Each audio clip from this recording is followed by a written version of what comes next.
ఎప్పుడైనా ఎక్కడైనా మీ చేతిలోనే వార్తా ప్రపంచం. మీ మొబైల్లో, మీ కంప్యూటర్లో, మీ టీవీలో సాక్షి టీవీ డిజిటల్ ప్రసారాల కోసం లాగిన్ అవ్వండి. www.youtube.com/సాక్షి టీవీ. సబ్స్క్రైబ్ సాక్షి టీవీ యూట్యూబ్ ఛానల్. బిడ్డ ప్రాణాలు ప్రమాదంలో పడితే ఏ తండ్రి అయినా చూస్తూ ఊరుకుంటాడా? తన ప్రాణాలను సైతం పణంగా పెట్టి ముందుకు దూకేస్తాడు. సరిగ్గా అదే చేశాడో తండ్రి. తన కళ్ళ ముందే బిడ్డ సముద్రంలో పడిపోవడాన్ని చూసి క్షణం ఆలోచించకుండా దూకేశాడు. దీనికి సంబంధించిన వీడియో ఒకటి నెట్టింట విశేషంగా నిలుస్తోంది.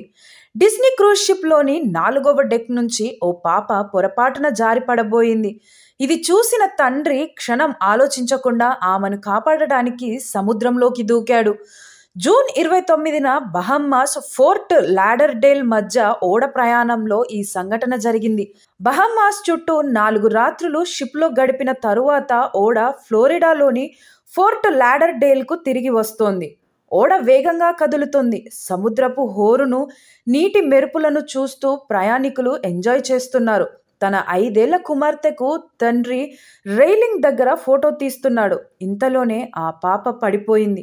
వెంటనే తండ్రి కూడా దూకేశాడు. దీంతో ఓడ సిబ్బంది కూడా అప్రమత్తమయ్యారు. కెప్టెన్ వెంటనే ఓడను స్లో చేశాడు. ఇంతలో క్రూజ్ సభ్యులు లైఫ్ సేవర్లను నీటిలోకి విసిరారు.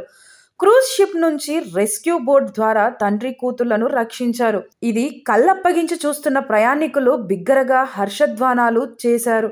అటు ప్రయాణికులు, ఇటు డిస్నీ సిబ్బంది తండ్రి ధైర్యాన్ని ప్రశంసించారు. హీరో అంటూ నెటిజన్లు కూడా తండ్రిని అభినందనలో ముంచెత్తారు. ఈ సంఘటనను రికార్డ్ చేసిన ట్రేసీ రాబిన్స్ హ్యూస్ బిడ్డను కాపాడడానికి దూకిన ఒక హీరో అంటూ ప్రశంసించారు. దీనికి సంబంధించిన వీడియో ఎక్స్లో వైరల్గా మారింది.